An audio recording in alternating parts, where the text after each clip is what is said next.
Hello and welcome. This is Cheryl. Thank you so much for joining me today. In this video, I'm going to create a dancing Joker card using this Wild Joker die set from Spellbinders. This is an add-on from the Jack of All Trades collection that came out a couple months ago, and I used it in a video recently to create a Court Jester card. But I thought it would be fun to give this cute Joker, and I absolutely love its pose, some movement.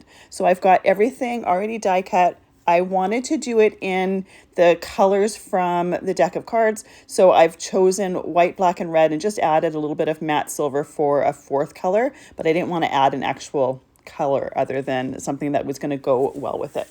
So I have everything cut and I'm going to assemble the different pieces. When I'm doing something like this, what I will often do is I will take my die set and I will divide it into piles of what color is going to be die cut from which die, just to make it a little bit easier. And as I'm die cutting those pieces, I will lay them out in my craft stacks just to make sure that I have chosen the right colors or the colors that I want, and to make sure that I haven't missed any pieces.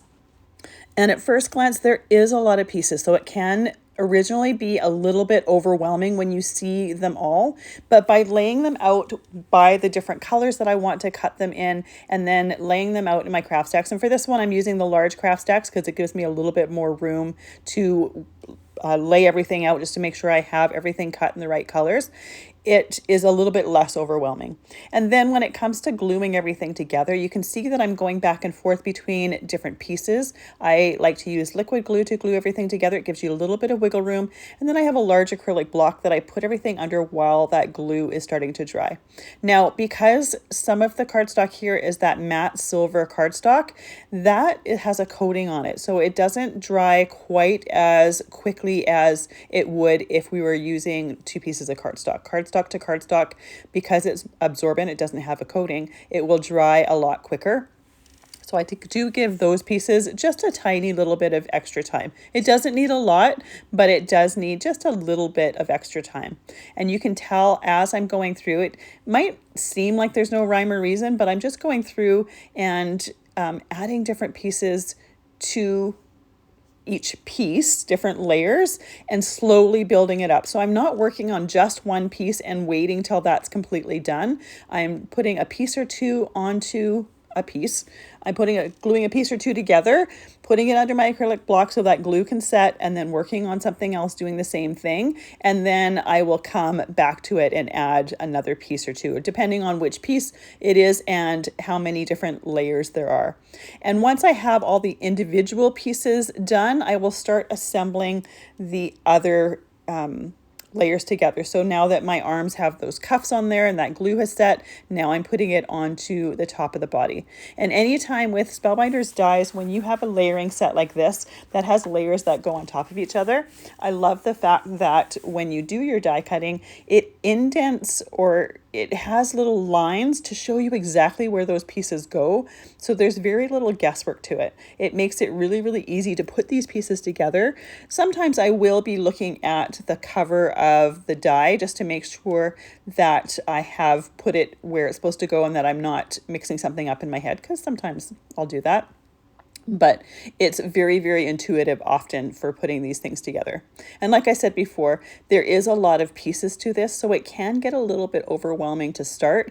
But if you do it just piece by piece and work your way through it, it gets a little bit less overwhelming and everything starts to make sense. And then obviously, as you're gluing different pieces together, there's less pieces left over. So it starts to come together fairly quickly once you have the individual pieces put together. And like I said before, using liquid glue gives you a lot of wiggle room and lets you move and shimmy things in place. And it does make it a little bit easier for gluing those pieces. So I'm using some Barely Art glue. I really like using it. Liquid glue goes a really long way, as well as the fact that by having it in a fine line bottle like this, I can make sure to use just as much as I need for that particular area that I'm gluing together. So now we have the top part of my Joker put together. I have the Joker sentiment or the Joker sign or whatnot from this die set. I just die cut it out of some red and black, layered that together, and now we're ready to work on the background part of the card. So I'm using a few recent things that have come out for this background. I really like the splatter on the cover of this die set. I like the splatter background to it, but I wanted to add a little bit more. This is the BetterPress of the month, and it has some script in it. It also has a postal edge to it. I didn't want that postal edge for this, so I love the fact that those two pieces are separate, so you could use either one of them. So I'm just using that script background. I use the black BetterPress ink, and then I'm pulling out the Collaged Birds press plate set from Dina Wakley. This came out this past month. And I'm just using that splatter press plate. Rather than just doing the splatters like the front of the package, I thought it'd be interesting to do the press plate and just place it in a few different areas. Now, obviously, if you don't have this press plate set, you could just use some ink and splatter the background. I will be doing some splatter in just a moment with something else, but I kind of just liked the way this splatter looked and wanted to use it in a different way than I've already used it for the video that I did for that collection.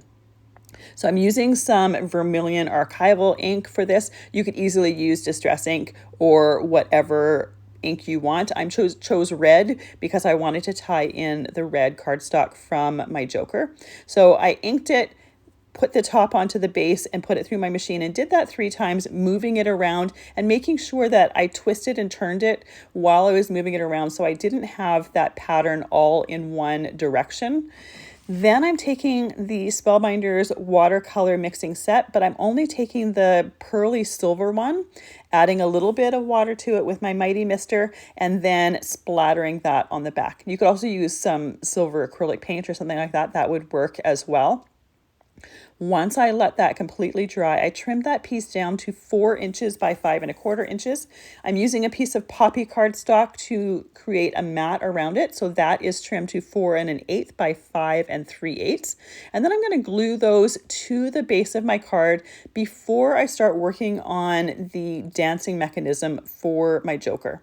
Now, you may have noticed when I created my Joker, I did the top half and then I left his legs separate. I didn't glue them to the top half of his body. So that card base is completely done, ready to work on the dancing part. So I have a die set here. This is the Up in the Air View die set. This is from a collection that came out probably about a year ago. The only reason I chose this die set is because it has a circle die in it that was about the size that I wanted. So you don't necessarily have to use this particular die set, but what you do want is a small circle die. I taped that to the top of his legs and then ran it through my Platinum 6 machine. I taped it with some Best Ever Craft tape just to make sure that it wasn't going to move on me. Now, I put it through a couple times with the die facing down, and it didn't go all the way through because we have several layers of cardstock here. So I flipped my plates around, had it so the blade of the die was facing up, and it cut through the rest of the way very, very easily. So basically what I did was I took inspiration from the different Dancin dies that Spellbinders has, and I cut a hole in the top of those legs, which is the reason why I didn't glue those legs to the top of the body.